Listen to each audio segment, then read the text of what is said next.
It's like going into the boss's office. Except there's no ass chewings here.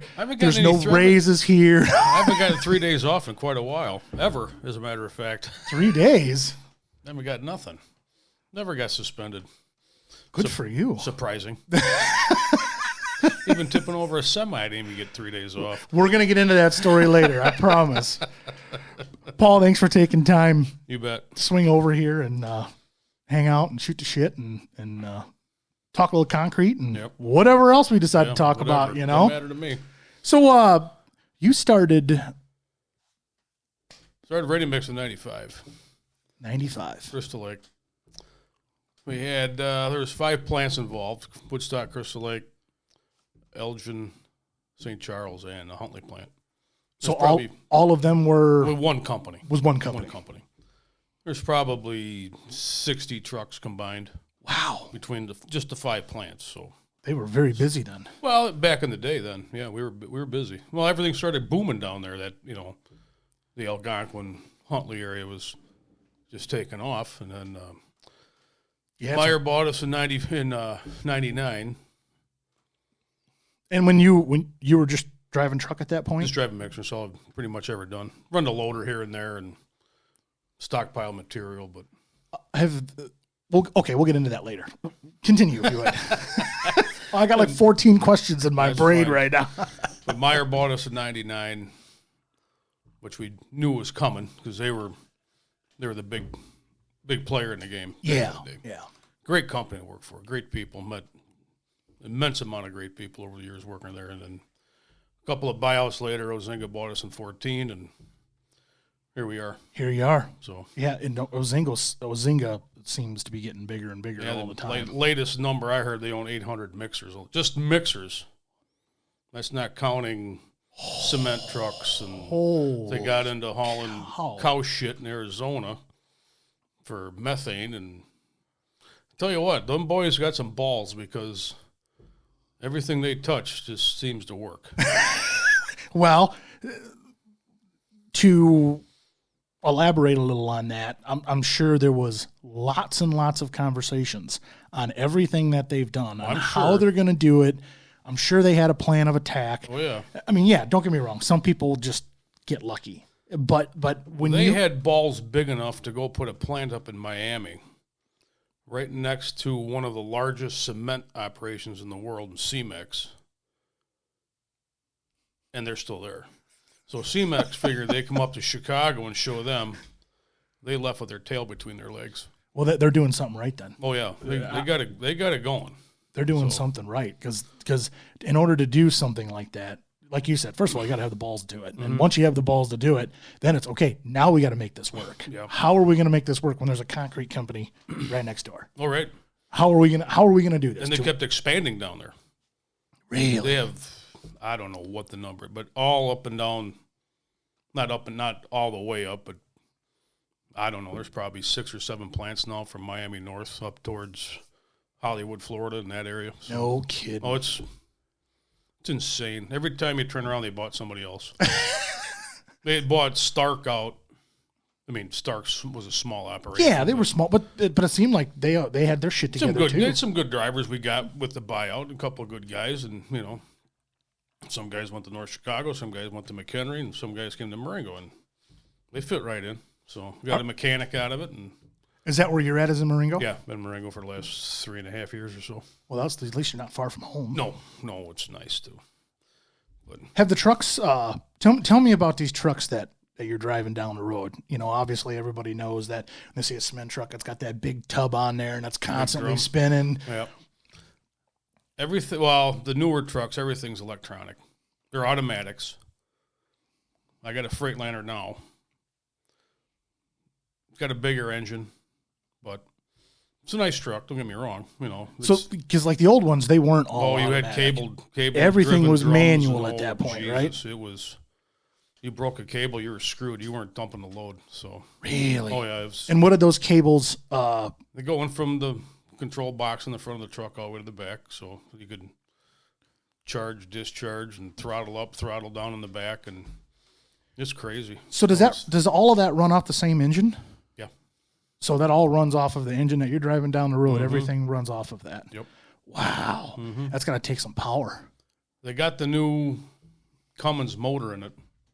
It's the C15 or X15, whatever the hell it is. X15, yeah, I think it's something what they are. 375 horse or something like that, they said. I don't know. I mean, you're not going fast or far. Well, I mean, you're not going fast. Being in Marengo, we are going farther distances. We're going to Rockford. We're coming back to town here. We're going to Woodstock. We're putting on, some trips are, 40, 50 mile round trips. So it all depends. And Marengo is one of the cheapest yards because it's in a pit. They're not hauling material in to increase the price of that concrete. That makes sense. Yeah. Meyer did stuff right. They built the plants in their pits, so they had the material. And Ozinga is into aggregates, but it's down in Henry, Illinois, down the river. Okay, so for people that are stupid in concrete, what is that? What, yeah. That's the stone in the sand. Oh, it's a stone in the sand that actually uses to mix the materials. Concrete. Yeah. Gotcha. Yeah, the materials. So they dig the pit, so it's all right there. So they got it all. That's the way Meyer did it back in the day. They had the Algonquin pit, McHenry pit, Marengo, Belvedere. Had a Belvedere plant back in the day in a pit. Once you got farther south, obviously, you had the outside yard, Des Plaines, Napervilles, Carroll Streams.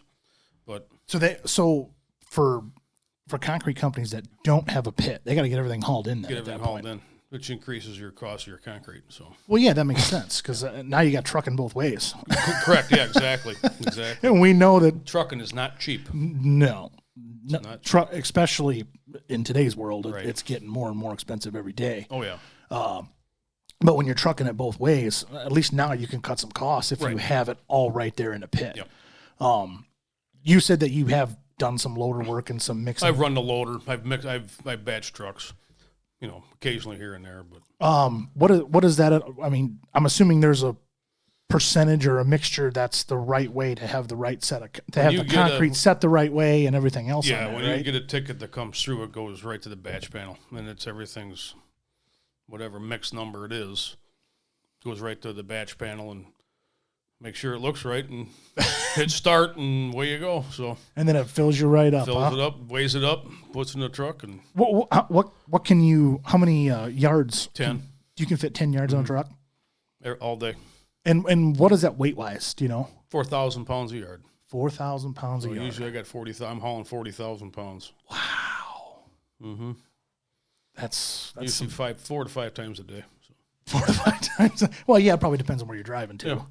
Yeah. You're somewhere close. It's probably more than that. You're somewhere far. And there, you're running overweight. Well, yeah, we're running overweight.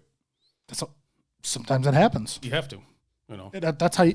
So you gotta get stuff done. I know a guy in a company. I'm not going to mention any names, but he owned a lot of trucks. Mm-hmm. This business owned a lot of trucks, and they said you're going to run 2 ton overweight every trip, and they did the math on that, right? And it was a catastrophic savings just by running 2,000 or 2 tons more overweight. So running 84,000 instead of 80,000. So you get a 2,000 pound grace anyway. Oh, I didn't know stopped. Yeah, you get a 2,000 pound grace. So, if you're hauling 80, you're 81 and change, they're probably not going to bust you. Now, if you're 90,000, yeah, that's a 113. Story. Well, I was helping a farmer buddy of mine one winter and coming from Wisconsin back to their farm, and of course, you had to weigh it when you get in there, and there were some heavy loads.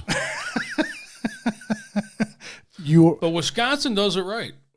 Yeah, how do they do it? You're allowed 10% over from field to farm, or from field to elevator. Now, if you're leaving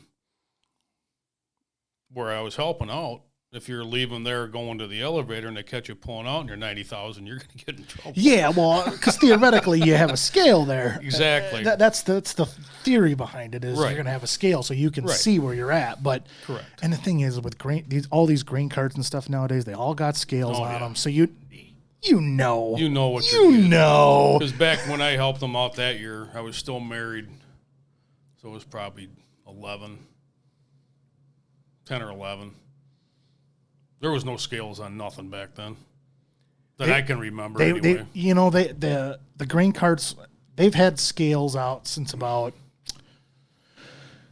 mid 2000s, 2002, 2005. But they weren't. They were an option at that point. Probably, yeah. So now you watch these guys on YouTube. They're integrated right in the frickin' rail of the damn. They are. Well, they are. And, because back then it was, we had semis and stuff back then, and all that kind of stuff. But what I was getting at is that okay, so most of these grain carts were 1,000 bushel. That's all you were going to put on, and that's all you were going to put on a semi. That's what a semi can haul anyway. So okay, so you're 2,000, 3,000, 4,000 pounds over what you need to be. Well, now they're making these grain carts 1,100, 1,200, 1,300, and now 2,700 exactly. But I'm just saying for easy sake, you're normal farmers, right? Well, I mean, I know a few that are out there that are 2,000, 2,500. Oh yeah, so do I. I know who has them. Mm-hmm. So, in order to fill the semi so it's not overloaded, they just started integrating these scales into it, just to say, hey, now you guys have all wanted this. You got it. Right. We're good to go. Right. And there's a cop floating around that was picking on some of the farmers. I don't know why. Why? Leave the guys alone. I mean, I get it. I get both sides. Too, I get both sides. If you're going to pick on all semis other than farmers, you need to pick on farmers too. Yeah. I mean, I hate to say it that way, but if all of these other truck drivers has rules and regulations to follow, everybody should have those rules. I agree with you, but don't be sitting down at the corner island of Dunham. That I was just gonna say. Now, if you're gonna just sit there and pick on farmers, then you know what? Go to a main highway and pick on them all. Old Bridge and Kishwaukee, because I know. I think the same cop got two of the guys I know in those two places, but it's just, I don't know, they're looking for easy money. There's better things to go do than give these guys a $500 overweight ticket and take time away from them to go to a freaking courtroom. Exactly. Exactly. And, a lot of these over-the-road truck drivers, a lot of them are just, they dump a trailer, hook up to another trailer, and away they go. They don't know what's in there for freight and all that kind of stuff. So what are you going to do? You're going to nail that guy? And look at the tires? Do they look at anything? You look at some of these container vans going down the road. Oh, you wonder. Shit, you wonder how the tires are staying on the damn thing. I just went through CDL school here a couple months ago because in the state of Illinois, you got to go through the schools now. Mm-hmm. But, man, they really preach on doing your pre-trip and checking everything out because it is the driver's ass at that point. Oh, yeah. Once you leave the room. It's on you. Yeah, once you pull out of the parking lot, it's yours. And even in the parking lot, it's still yours. Oh, yeah. Once you hook up to it, you own it. So now, is there pre-trip inspections you guys got to do on your trucks? Every day. Make sure the lights are working, kick the tires, go through everything. Now, on my old Kenworth, wasn't old, it was a 19. There's a thing. My old Kenworth, which is a 2019. Yeah, my other one was only a 2015. It's the perks for being there so damn long, I guess. But there was a thing on the dashboard to do the light test. Really? All the headlights would come on, everything would come on. Then they'd shut off. No kidding. Enough time to walk around the whole truck, look at all the lights, make sure they're all flashing. And well, that's pretty slick. Oh, yeah. Kenworth had a pretty good operation set up on their trucks. But they didn't have the bigger engine option, so we're stuck with freight shakers now. I mean, they can be a little bit more comfortable, but, I'm not bitching. It's a nice truck. Yeah. I mean, it seems like nowadays they're all getting to be pretty damn nice. Yeah. They're all getting to be pretty comfortable. They're all having the knickknacks in the cab and the comfort features where a lot of years ago it was, hey, freight shakers and internationals, we're going to be a cheaper truck, but you might not be as comfortable compared to a Peterbilt or a Kenworth, right. And it seems like today, though, it's like, well, they're all kind of bringing some nice features in there. They could be a little bit nicer features in the Freightliner, but we've gone over that a couple times with some upper. Give me a damn Kenworth now. Just give me the Kenworth seat. I'd be happy. I do hear they make a nice seat. Oh, boy, they're comfortable. I do hear they that. They are comfortable. So, when it comes to, because obviously you don't do the mechanic work on that stuff, right? No. So you guys have your own. I minimal stuff. Yeah. Like the water line from the front, the water tank to the back of the truck. It's about all we can do. So those anymore. they have a big water tank on them, then, do they? 130 gallons. So that's enough to clean the chute. Oh, yeah. And the tub or the drum. The drum. Mm-hmm. Thank you. So after every load, you spray that in there and clean that out? You get loaded, you wash it down. Guys will sit there and add water from the tank. I don't. I back up to the big hose and just fire it in the back. I'm too old for this shit, It's a lot quicker. Okay, I'm supposed to be a 5-inch slump. I know how these guys pour the concrete. Well, that's another thing we were going to get into too. Is a little bit. These guys, if they're pouring, they have 50 yards of basement floor. They're not going to pour to the 4-inch slump. They're not going to be pulling frickin' stiff concrete. It's going to be. They want it malleable. Out of the truck, quick as you can. Yep, they want it malleable to set it. Look at the slump gauge and start pouring the coals to it. All right, looks good. So we had a big meeting here this winter, and the president of our region, we got to tell these guys that, they got to go with the correct slump. And I looked at him and said, well, if you do that, you better get a hitch on these trucks so we can pull another water tank. He goes, what are you talking about? I said, these guys pour it so goddamn wet nowadays. If they take them in a 4 or 5-inch slump, they're going to be running out of water. Then what are you going to do? Now, what do you mean by a 4 or 5-inch slump? Well, that's if you do a slump test. Okay. There's a cone. There's a system how to do it. If it drops, it's a 12-inch cone. If it drops, 5 inches is a 5-inch slump. Gotcha. On and off, whatever. So that means it's either too hard or too wet. It's too stiff or too wet. Correct.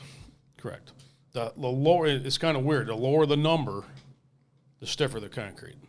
So like curb machine, they usually want inch and a half. Okay. That's dry. No big deal. You can. I don't go by the slump gauge anymore. Well, you've been doing it for. That's how I learned. I'm about to say you've done it long enough. You probably can look at it and go, I got to add a little water. Well, the other day I was rolling out and the guy goes, I got to have 3-inch slump. I look at him like, I go dump a yard and have them put another yard on it because it's too wet. Only way you're going to do it. So. Well, that's the problem, right? Is if it's too wet. Yeah. They're trying to do curb. If it doesn't stand up, your tits in a ring or something. Well, the other cool thing that I was thinking about, like with you, is you probably work with a bunch of different concrete guys. Oh yeah. Contractors. Oh yeah. You've probably Landmarks, the Alliances, the Uplands, 5 Stars, all the Western Buildings. I made a lot of friends over the years in this stupid business, and we've been to funerals, we've been to weddings, it's weird. I mean, I've been there long enough that, lifelong friends. I meet friends in Florida in the wintertime, and, we buried a lot of good guys over the years, too. Yeah. It sucks, In a business that you're in, like you said, you meet a whole bunch of new people. And, and the thing is if you're on a job for a long time, you get to know those guys. Oh, yeah. Well. I mean, back when I started, we poured for Alliance all the time. Our owner and their owner were very good friends. So makes sense. Crystal Lake poured with Alliance all the time. Got to know those guys, watched their kids grow up. They watched my kids grow up. We went to weddings, a couple of funerals, but good friends. Yeah. Very good friends. It's kind of the same thing with my old job. My old job, I was dealing with the public every day. Mm-hmm. And I've met some really great people. I've met some of my customers are really good people that I still talk to today. Oh, yeah. And I would have never, if you would have asked me when I was 19 years old and I took the job there, that, hey, you're going to meet some awesome people and you're going to meet some great people and you're going to be in touch with all these people probably for the rest of your life, I'd have been like, no, it's just a job. Mm-hmm. But that's not how it works. No. And those are the guys that trained us. The first day I showed up at Crystal Lake Ready Mix, I went for a ride with a guy and I come back and they put me in a truck. If you could drive a truck back then, you were hauling concrete. I mean, that's pretty much what it was. And talk about shit and razor blades. I mean, it was, fuck, let me tell you. Yeah, I'm sure the first little bit there took a little bit of practice and a little bit of time. You didn't know what the hell was going on. Well, and especially everything back then was, like you said, it was all manual work. Everything was freaking manual. There was no push-button electric controls that make the truck go in discharge, and there was no hopper lift. There was no nothing. I mean, this was all old school. In your trucks, is it like a computer screen then, or is it just like toggle switches? Well, I can run stuff off the computer screen, but I have a keypad between the seats. Mm-hmm. And it's got all the controls for everything there. I can even add water in the cab now. So you can just be like, they're taking the stupid out of the job now. It seems like. Well, they want to make things more efficient. That's what it is. Well, but these guys don't know that yet. I mean, the contractors don't know I can add water from the cab. They're all standing back by the ladder and they want 5 gallons. They're putting it in. Okay, whatever. I have to get out of the truck. I don't have to waddle my fat ass back there anymore and do it. So, But it's still neat that they're making your guys' life easier. They're making it more efficient. So our fold over shoots hydraulic on these new trucks. I was about to say, I was just going to talk to you about the chutes because I've helped and seen a lot of concrete poured in my life. And those old chutes, you pulled them off the side and you stuck them together and you slapped it down. If they went together. If they went together. And then you back the truck up and then, position your chute, whichever way you want it.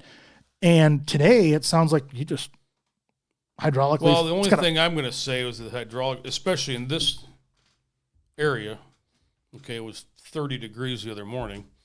The hydraulics don't like to work in 30-degree weather. They do not. So that's the only downfall to that. I mean, 2 weeks ago it was folding over. No problem. Like that. I mean, that's, thin as water. Now it's thick as frickin' maple syrup in there. But, I understand it. They don't want shoulder injuries and, the chutes are aluminum and the rack is right at your waist. You pick them up. A lot of things have changed in the last 28 years. Yeah, you're not telling me. It's nuts. It's no different than change from the elevator downtown to the elevator out in Chemung when Dad had both of those. Yeah, I mean, DeLong's, they really said, hey, if we're going to do this, we're going to do this. Oh, yeah. And just, they built, 3 bins out there in Chemung now? They kind of remind me of Ozingas. Very much. They just go and buy. And they're build. not trying to put anybody out of business. And build. They're building things. When Dad built that thing in Chemung, them guys were just happier than hell because you could dump a truck and get out of there. Back when it was in town. Shit, I remember as a kid, 8, 9 o'clock at night, looking down the street, and there was nothing but trucks. Semis lined up. Nothing but pickup trucks and wagons. That's all there was back in the exactly 70s. Wow, if you came in with a single axle dump truck, you were a big farmer. When Dad built Chemung with the 2 pits, you come in there with a semi. You're talking east. Correct. Yeah. At our farm there. If you came in with a semi, you were a huge farmer back then. Now everybody's got 2 semis. They don't have 2; they have 4. Well, again, it comes back to efficiency, right? Yep. You can get by with a truck and a tractor and wagons if you want to. Sure you can. But it's 20 miles an hour each way, whether you're full or you're empty. And if you got to drive 15 miles to get to the elevator, right, that takes a lot of time. It takes a lot of manpower. Where a semi, you can follow the speed limit. Yep.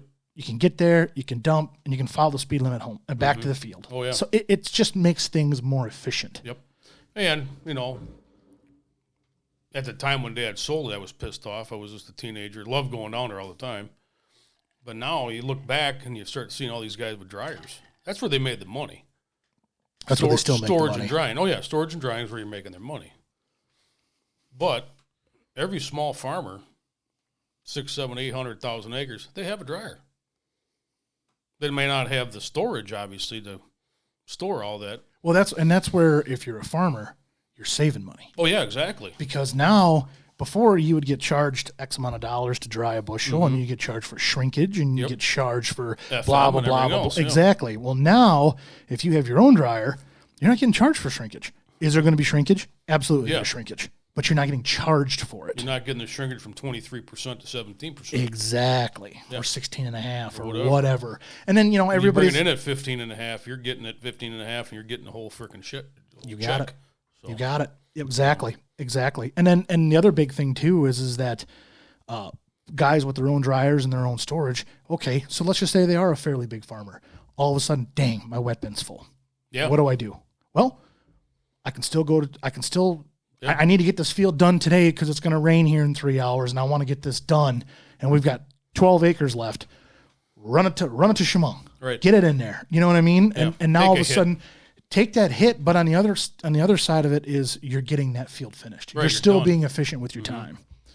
which is huge. But then somebody else went and bought the old one downtown. Yeah, they did. Now there's a dryer there. Actually, I was pouring downtown, 10 days ago, and went around there, and I'm like, Jesus Christ, they're putting the frickin' leg up. I'm like, what in the hell is going on? I said, my old man's going to be rolling over in his grave. No, he'll be tickled pink. Oh, he's just happier than a pig in shit seeing that thing working again. That was the thing, man. Like when they moved out of downtown Harvard there, I was like, man, whatever's going to happen with all this? Because it's, I mean, I know they had to put some work and stuff into it, when they got that. But I just sitting there like, man, it's still a pretty nice setup, really, the way it is. Still zoned correctly. And exactly. They walk in, obviously, I heard rumors what they paid for it, and I'm not going to say the number. Doesn't matter. If you look at numbers, maybe you had to put $100,000 into it. Okay. You're not going to build that thing for $100,000. You won't. You weren't going to put one of them bins up for $100,000. My family put up a new grain bin in 21. Mm-hmm. 21. Yeah, 21. And when they put it up, they had to make a decision by March 1st of 21 or February 28th, one of the two. Because the next day, that bin was going to go up like 28% in price. That's don't quote me. I think it's a 60,000 bushel bin. And talking 28% more just for the bin. You're not even talking the concrete, the electric, nothing. Right. Just for the bin itself, just for the steel. Right. It was 28% more. For what they have down there in Harvard, you couldn't even touch it. You couldn't touch it for the kind It'll pay for itself in it will. 10 years. So. Absolutely. Maybe even. I don't even think it'd be 10 years. No, but it's been 2 already, so. Storage for grain is just a great thing if you have the room and the money and the time to do it. Absolutely. It's turn the fans on and that stuff, and Well, like at our farm, at my family's farm, the corn comes out of the dryer hot. Oh yeah. So we put it in the bin hot, and when it cools down, it usually gains test weight. Sure. And it'll usually dry. So, like, if you take it out of the bin at 16, it'll usually lose a half a point or a point moisture just putting it in hot. Well, guess what? That saves on a lot of things there. Oh, yeah. You're saving on gas. You're saving on a lot of stuff. And plus, if you can bump that test weight just a little bit, it's a little extra bushel in your pocket. Mm-hmm. Yeah, an extra $5 or $7 or whatever it is nowadays. I don't know. Yeah, I don't think corn's $5. I think it's $4.30. It's down that. Well, everybody's talking about a bumper crop again. I don't even know. 6 months ago, they were talking about it's going to be a shitty yield. It's all over the board. Oh, I can tell you that. It just Mother Nature didn't really help us a whole lot this year. No, not at all. They're not going to help us this weekend either.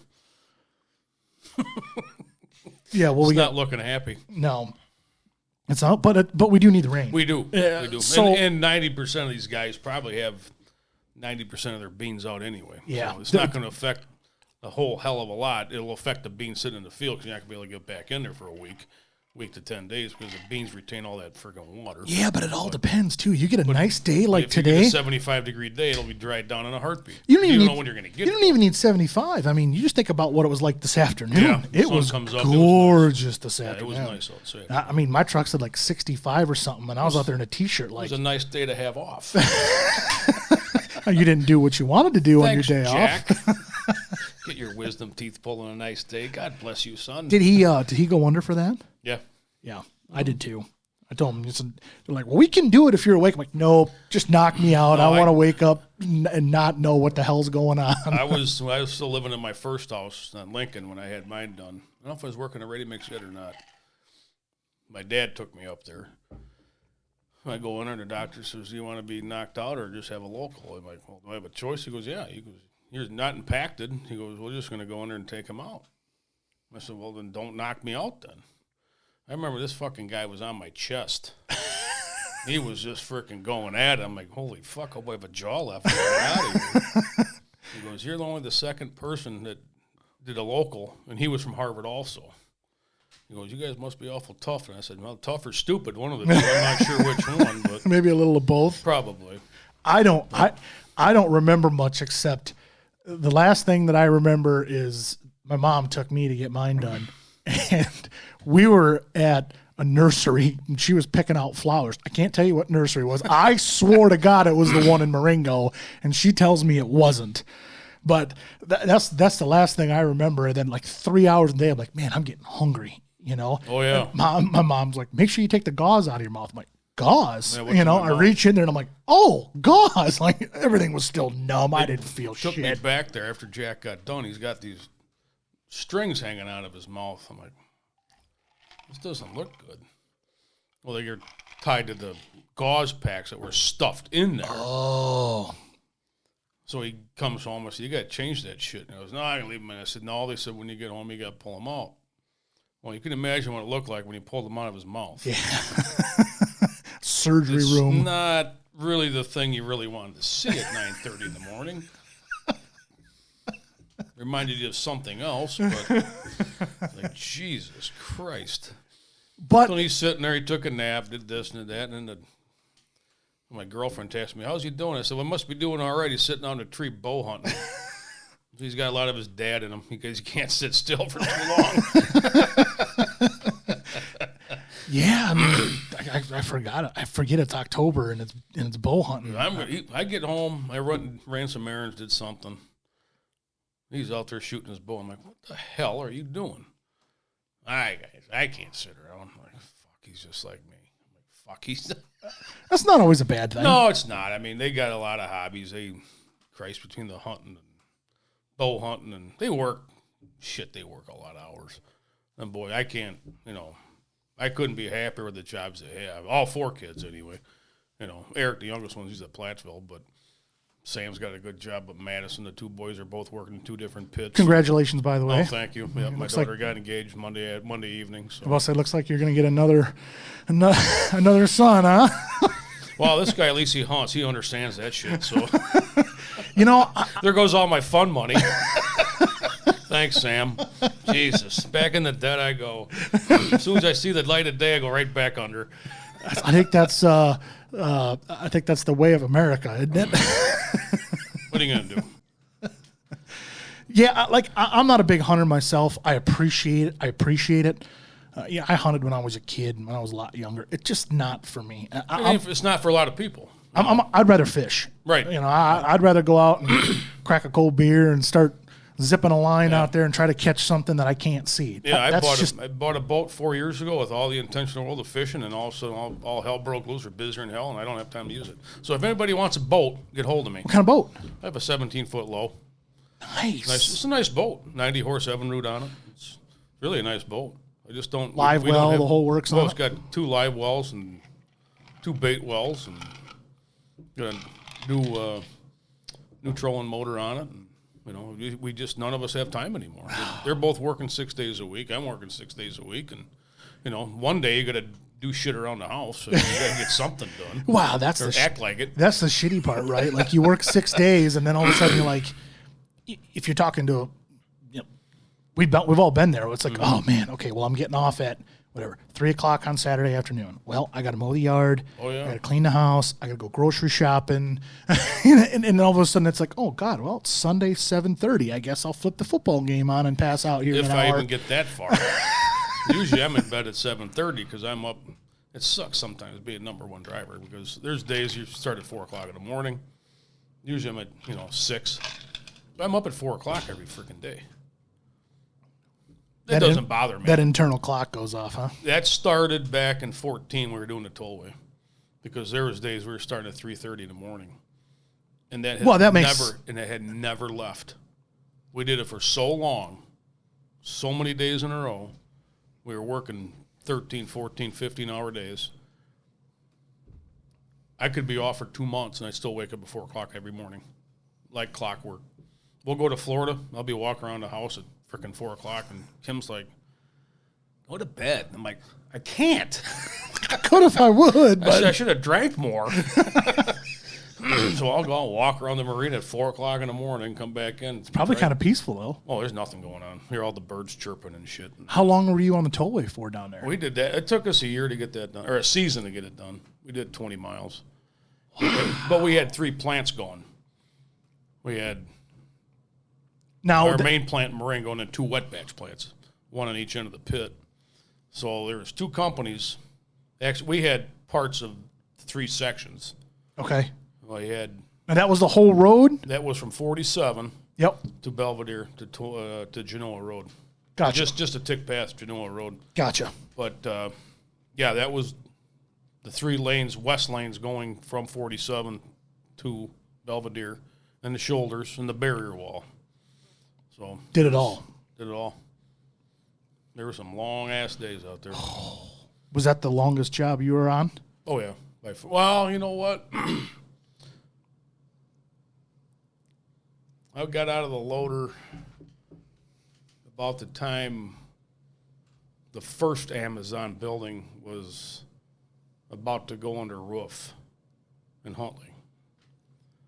So that lasted a good season and a half. We poured all through the winter inside. Well, that makes sense because it's heated in there, so fucking crazy. It should be fine. It's colder than a well digger's ass out there, and we're pouring 1,000 yards a day, and it was just freaking nuts. 1,000 yards a day. Well, I mean, everybody thinks 1,000 yards is a lot. It kind of is. A lot, but you get 30 trucks on it, it doesn't take you long. No, no, but it's still 1,000 yards a day. The first building went like clockwork. There was only 630,000 square feet. Then they put the big building up in the back, and it was 1.2. We're like, fuck. You just get done with 1, now you got to go. We had, we talk about meeting guys. Shit, there was guys I hadn't seen in 20 years working for Plody out there, and we're shooting the shit. And one of the days it was cold. I'm talking to, I'll say Pebbles. I know Farner will know who I'm talking about. He goes, remember them days back when we were pouring walls and it was this cold and I was wearing shorts? I says, yep, and there was freaking fire running through our veins. I mean, it was, back then, drinking went along with working. Yeah.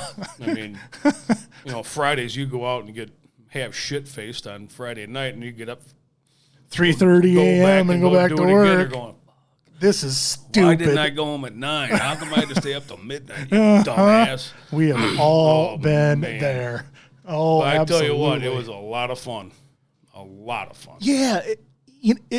Every job is what you make of it, too, right? I mean, you could look at all the shitty parts of the job and concentrate on that, and you're going to hate your life. You're going to hate your job. You're going to hate what you do.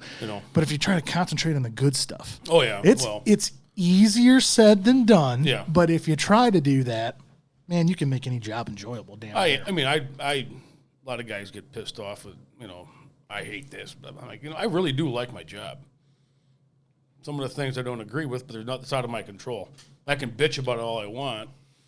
Every job's that way. I like getting up at 4 o'clock in the morning, going to work at 6. I really don't care, because I know I can be done at 2. Right. Or I can get a load at 1:30 and be done at 3:30. I can basically make my own hours. Well, that's not so bad. No, they'll ask me at noon, you want to go home? No, I'll take another load. Yeah, 3:30 rolls around, want to load? No, I want to go home. Yeah, I want to get the hell out of here. But, you can make as much money as you want. The money we're making, you can make a load of money every year. If you want. If you want to come in every day, if you want to stay every day, you can make a lot of money. That's the way it should be, right? Exactly. If you're gonna spend extra hours here with us and you're gonna spend your days off with us, we're gonna pay you, and that's to me that's the way it should be done. I listened to Royce's podcast. He's making bank when he's working all them hours down there at O'Hare. Was it O'Hare he's working? Yeah, stupid ass hours. Where it flooded. Yeah, exactly. Yeah, and he's a smart kid. Oh, and I call him a kid because I knew him when he was a little shit, probably 12 or 13 when I first met him. But he's bounced around from place to place, but he knows his shit. Yeah, absolutely. I think people want a guy like that. Oh, they want somebody who's done those underground retention ponds. Well, not even. I'm just talking about any business. If I'm the owner of a business, or I'm a GM, or I'm a manager of a business, give me somebody who's bounced around that knows their shit. Right. Or so what is he had 20 jobs? Who cares? If he knows how to get his shit done. And my goal is I want to do a good enough job to keep that person there. Oh, right. So they don't go for a 21st job. Right. Oh, yeah. I want to keep them there. Right. I want to keep them happy, or her, whoever. Right. I want to keep them with me, for them, so we can do better in whatever business that we're in. You can build the business better with a guy like Royce. Exactly. Or give me somebody who's trainable. Right. Oh, extremely trainable. You can find them. That's why I said that, because it's very difficult in today's world. Yeah, because I used to train. Oh, you did? Oh, yeah. I trained for years. In a truck? Oh, yeah. I trained new drivers. Okay, I'm going to take a guess. You're going to have to think about this. So I'm going to ask a question, and then I'm going to take a guess. Out of all the people that you trained over the years, what percentage of them really did well? There's a lot of guys that are still there. When we were hiring for the tollway, they had a section in 13 that they had to rent a plant in Belvedere, and they put a central mix plant in Belvedere. Okay. And they hired, I think they hired 10 or 12 guys. They brought a couple guys back that used to work at Meyer, that when they closed Rockford and they went and did some other stuff, they brought them back. So they had a couple guys that knew what they were doing. And they hired Smart. The rest were pretty green. Smart. A couple guys did work ready mix at different places, so they knew what they were doing. But the guys that came on, I want to say 90% of those guys were still here. Good. In a capacity of some sort. Like driving or here or McHenry or North Chicago. Looks like you're a good teacher. Well, I don't know about that. They caught on, but they could drive a truck. That was the key. That's key. That's key. Teaching ready mix is simple. Driving a truck is the hard part. It is. So, it's funny. I had guys that my boss, he's driven for years. First day I shoot his ass. I said, what the fuck did this guy drive? A goddamn school bus with a 4-speed? Well, he said he drove. I'm like, so have I. I've driven everything under the sun. Oh, my God. We've had a couple of good arguments over the years. I even had to write up a report on a guy we had to fire because he was going to pull the cart on us. And he was a bad driver, plain and simple. And when you're hauling that concrete on the tollway, you can't have bad drivers. You can't have bad drivers anywhere. I was just going to say it really doesn't matter, especially if you're starting to deal with six-wheelers and semi-rigs and tractor-trailers and all that. You don't want bad drivers, period. People don't know how concrete handles in a truck. We were going to get to that, but you have a high center of gravity. Absolutely. And depending on what you're hauling. If you're hauling the stuff we haul for the tollway, it's sitting up in front because it's so stiff and it's tall. Now, if I'm hauling a load of garage floors or basement floors, it's piss wet. It's laying about halfway down the barrel. So it's not a big deal. But if you go take a turn at 30 with that stiff concrete, they're going to be picking up with 2 wreckers. Now, you could probably get away with taking it at 15, but you can take that same corner at 20 with your regular flat work mix. Yeah. So and luckily, we haven't had any rollovers. You haven't? In mixers. I have. I had it in a semi. In the pit, not even on a roll. I kind of want to hear this story. Oh, well, it was... I'm going to take part of the blame, and I'm going to blame the loader guy because they got a new loader guy in the pit the one summer I was doing it. And we weren't screwing off. We were having fun. It was just, there was 3 of us there. 2 guys in the truck, 1 guy in the loader. That's all we were doing all day. It was a Friday. And this loader guy and those guys at the pit, who I know very well, knew he wasn't very good. And I had to have him drag a couple back to level the load out. And I didn't look, and it was getting close to, lunchtime. And were you in a tractor trailer? Mm-hmm. Or yeah, it was back up. And 30-foot dump or something like that? Yeah, it was only 26. It was a nice trailer, a nice tractor, too. And was the key word. And, man, I fucked that up in a hurry. And raised the box, and I hear this creaking, and I'm like, when I look over, I'm like, fuck. Next thing I know, I'm on my freaking back in the corner of the cab, and there's dust everywhere, and kicking the windshield out. Oh, God. I had a square on my back about the size of my phone, and it was a perfect rectangle. What I hit, I have no idea. Well, at least... But it was black and blue. Oh, I'm sure. Time. That's all that happened, though, to you, huh? And, scrape on the head. Yeah, I'm sure you got banged up, but nothing major. Could have been a lot worse the way it sounds. Somebody said, why didn't you jump out? I'm like, you think I had fucking time to think about what to do? I'm just hanging on. But by the time you realized what was going on, it was too late. By the time I realized what was going on, I was already over there. Yep. I was on the floor. And I wear hearing aids, and I'm picking them things up, and they still work. And the other driver comes over. Are you okay? Yeah, I'm fine. What happened? I think so. I'm going through tickets. He goes, give me those. I'm like, I'm not done yet. So I was putting them in order, and I hand them out to him. And he goes, how are you going to get out? Well, first of all, I stood up, and the loader operator took my picture. Oh, no. So I sent that to my boss. I'm sure you got a phone call pretty quick after that. No, I think he was out of town. He might have been out of town, but he did call me the next day, or text me the next day. So I'm standing there in the window waving, like a dumbass, and had to kick the windshield out to get out of there.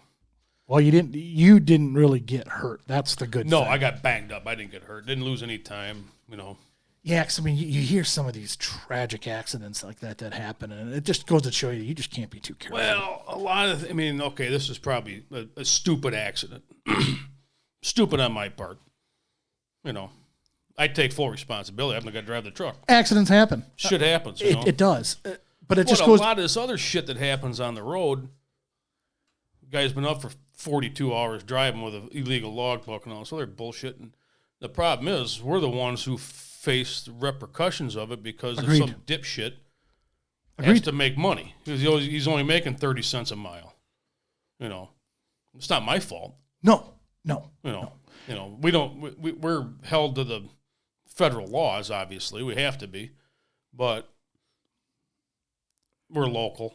But the big thing is those truck drivers can help themselves, too. Yeah, they can, for Christ's sake. But every time you see them, they're at a freaking Burger King or a McDonald's. Well, today I had to go to, for the township, I had to go to a salt seminar, right? Because, anyway, so I'm at this salt seminar, and then they showed this video of a huge pileup that happened. Where it was at, I don't know. First thing that I said when I was watching this video is I'm like, it's a blizzard out in this video. It's a fucking whiteout. But the yellow line in the middle of the road is going like this. You're going way too fast. Yeah. And there was a car. It was a car that had a dash cam that captured all of it. But it's like, you're still going way too fast, man. You need to go as fast as how far you can see in front of you to stop that fast. Right. If you can't stop that fast, you're going too fast. Oh, yeah. They implemented a driving system back in the Meyer days. And I was... Well, I shouldn't say I've never been suspended. Let me go back about 45 minutes here. There was a time in Algonquin. I forgot about this. There was a time in Algonquin. That's when we were owned by Aggravating. We call it Aggravating Industries. They were very aggravating to work for. I had to get in a different truck because they took all our good trucks and took them out to a job in Pawpaw to do some stuff out there. So I'm in an old Oshkosh. And I'm backing up, and I hit the frickin' legs for the conveyor in Algonquin. And I saw my career go in front of my face real quick. Dented the hopper. Didn't screw up the chutes, but I hit the damn thing. Didn't screw up anything on the conveyor belt or nothing, thank God. Thank God. Well, my boss at the time comes in. He goes, well, I got to give you 3 days off. I said, well, when are you going to give them to me? He goes, when we slow down. Well, that's what happened with these guys. They cut so much shit out of our budget, we didn't have drivers. So that fall, we go through it, and everybody must have forgot about everything, and I never had my 3 days off. So Mike calls me up like in February. He goes, hey, I got something for you to do tomorrow. He goes, I need to go down to Wolf Road, Des Plaines, and go to this driving system. They call it the Smith system driving. It's very good. I said, well, when are my 3 days? He goes, you already had them. You've been off long enough. So technically, I was my 3 days off or like whatever. But anyway, when you were laid off in the winter. I was laid off in the winter. Yeah, gotcha. So whatever. But this system actually is very good. It teaches you how to, your following distance, and if you want 4 seconds or blah blah blah. Yep. Increase it by a second if it's raining. Increase it by 2 if it's snowing. It's very, very good. When I went, and the one company that does it twice a year, they put guys with drivers twice a year is UPS. I think I'm talking the package guys. Yeah, those guys. So they do it twice a year with them drivers. When I went through the CDO school, they taught us all of that. Oh, it's crazy. But they tell you what, it's very informational. It's very knowledgeable. And it doesn't just help you in the truck. It helps you every time. Helps you in the car. Every time you get behind the wheel, you start thinking about that. I tell my kids the same thing. You're following too close. Nah, I'm all right. Back off. Yep. I don't want that goddamn airbag in my face. Just simple stuff. You don't have to be there in record time. They all got nice big. You've seen their trucks, I'm sure, around town. They got nice trucks and all this other shit. And hey, you want to keep it. Well, that's the thing, right? It's like everything is so expensive. So it's you look at it and you go, I kind of like this thing and it's done me well. I want to keep it. It could be paid off, might not be, but maybe it's almost paid off. It's like I don't want another payment because insurance ain't going to give me shit for it. No. It's going to cost me 2 times the amount to get a different one just because I was following too close. Mm-hmm. Nah, I'm good. I mean, I've had mine paid off for, I don't know. I bought that after the year of we were doing a tollway in 2014. Had it paid off in 5 years. But never had an accident in it. But I tell you, it helps you. Oh, yeah. It helps you immensely. And these kids just got to figure it out. And I man, if I could make a law that says everybody's got to ride in a semi. Tractor trailer. Learn how to drive a stick shift is what that's got to happen. But we're going away from stick shifts. I know, everybody is. I'm not. I don't really care too much about that aspect of it. I mean, even these big tractors. Well, ours are all automatic. Ours are automatic. So the 15s we got are all automatic. So yeah, so that part don't really bother me. But to actually sit in a big rig and drive through downtown Crystal Lake and be like, okay, now. Where's your blind spots? Mm-hmm. How fast the speed limit? Watch that car to your left. Oh, by the way, the guy behind you's tailgating. Oh, the guy in front of you is hitting the brakes. Just to you got to look at 6 different things. You only have 2 eyes. And have an idea that hey, man, these things don't stop very fast. They're People long. Don't realize it. They're long. They're big. They have blind spots. You can't see everything. I just think that would be awesome. Oh yeah, it'd be great. My dad asked me one time, "Goes, what's your biggest fear?" I said, "Hitting somebody." In a big rig, absolutely. Oh, yeah. These assholes pull out in front of you. They do 40 miles an hour. Do you guys got dash cams or anything like that? Oh, yeah, you bet your ass. Good. We got them. I was all for them. That's an invasion of privacy. Bullshit. I said, fuck you. I said, you guys are so stupid. I said, it's not for you. I said, if you hit someone, that's what it's for. It's not spying on you for doing whatever you want to do in the cab. Don't my business. Have one that doesn't have audio. It doesn't matter. Just have it there so if somebody pulls in front of you and slams on the brakes and you hit that person, you're not liable. Ours have trigger features on ours. So if you hit the hooks too fast, the light starts blinking and it takes a video. If you turn too hard, it's got a tip feature in the truck. It sets it off. Jesus, they really those trucks are really technologically advanced. Oh, boy, I tell you. Yeah, and I give a shit less. I really don't care. It don't bother me any. It's there for the company protection. Well, I just ordered 2 dash cams for my trucks. Well, that's what I told my personal trucks. My brother's got one in his pickup, and I said that's not a bad idea. So I told the kids, I said it's for your own good. Even if I'm at fault, right? Right. I still have video proof of what happened, whether it was my fault or somebody else. And I hope to God I'd never have to use it. Exactly. I hope I can just stick it in the windshield and call it a day. Right. But I'd rather have it, not need it, than need it, not have it. Right. When you look at some of these stupid videos they throw out there, and this guy in a Corvette's rolling backwards, and the guy in a motorcycle's yelling at him while the car hits the bike. Well, the guy's got a video. He rolled backwards. I mean, that's what saves your ass. And in today's world, it's all about saving your ass. Well, exactly, but you have to protect your butt, too. Oh, you have to. Yeah, you have to. Because you have anything people want, they're going to go after it. Even if you don't have it, they're going to go after it. Right. you just got to really protect yourself in today's world. It's just the way it is, unfortunately. No, it's so sue happy, and everybody wants a fucking dollar, and they can't earn it. So agreed. One other thing I was going to ask you that I forgot, and it just popped into my brain. Now, when you guys aren't working like indoors in a like an Amazon or whatever, I'm assuming you get laid off in the wintertime then? I haven't been laid off in 10 years. Really? Mm-mm. So they're always... There'll be days where it's too cold, and they'll just say, screw it, we ain't opening up. But that's the only time I don't get, So you're working year-round. When you start back in 95, you want to work all the time. You want to work year-round. You want to put in 60 hours a week. Now I'm like, fuck, lay me off. Everything goes full circle in life. I'm sure it does. There's days that I'll go in at, 8 o'clock and only haul one load. Really? But that's just the way it is in the wintertime. We'll haul 50, 60 yards and we'll be done for the day. Somebody wants a couple of basement floors. Obviously they got to be under roof. But, we'll pour year round. But as long as you have as long as like the building's up and, like Amazon the last 2 winters, that's all we did. It was nuts. I don't know. Somebody threw out a stupid number, like $80,000 a week to heat the building at Amazon so we could pour inside. Wow. Oh, it was nuts.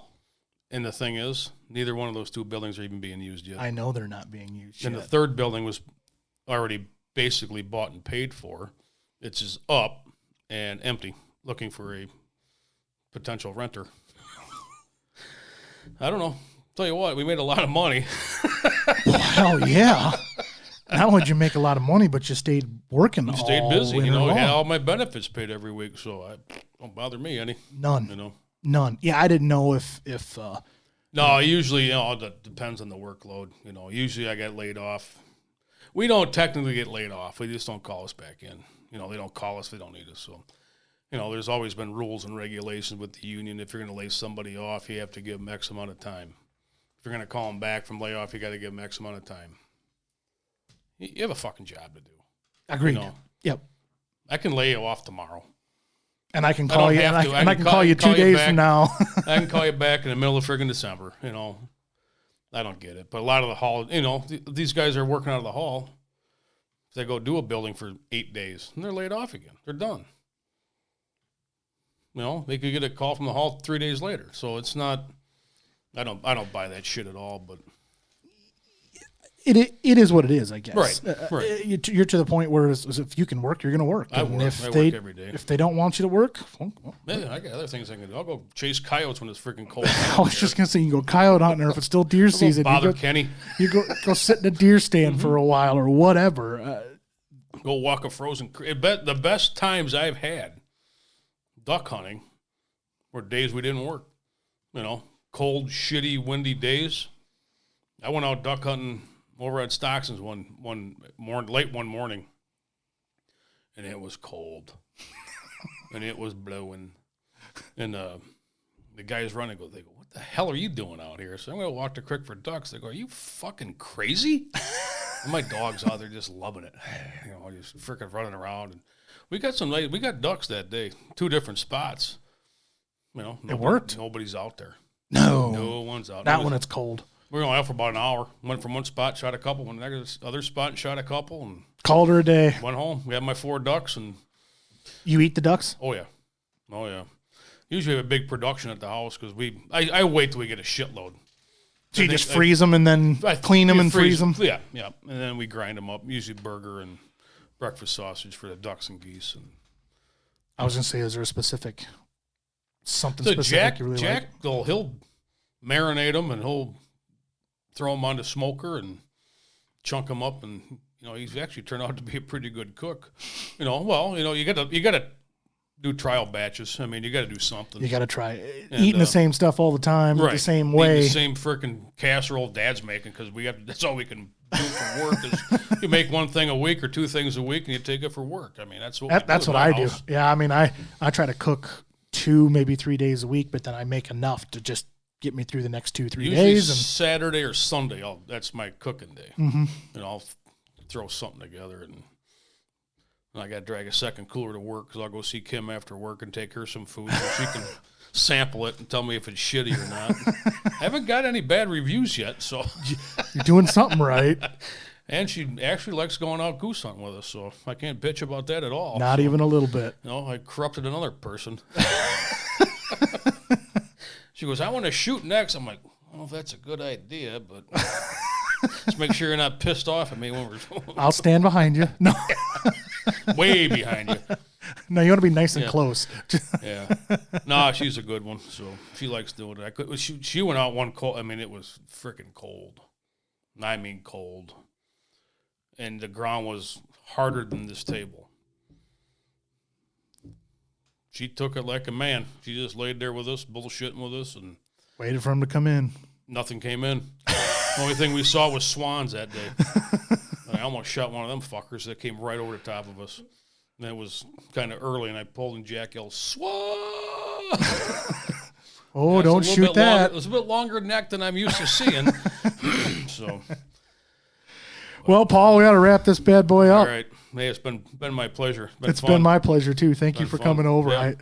It's just so much fun doing this. Oh, yeah. I mean, I enjoyed listening and watching your podcast with Brighton and John. And thank you. And I appreciate that. Royce and Christ, I can't remember who else I've listened to or watched, but there's a bunch of them out there. Oh, yeah. They're pretty interesting. I don't know Farn or Chad, but I know his brother Jeremy. He's a pretty good shit, so... Another one of them clowns I met in the construction world. So, no, it's a good time. So, hey, anytime. I'll come back anytime. So I'll keep that in mind. All right. Thank you, sir. You betcha. This podcast episode is sponsored by Dan's Diesel Performance. If you're looking to improve your truck's performance, efficiency, or appearance, check out Dan's Diesel Performance.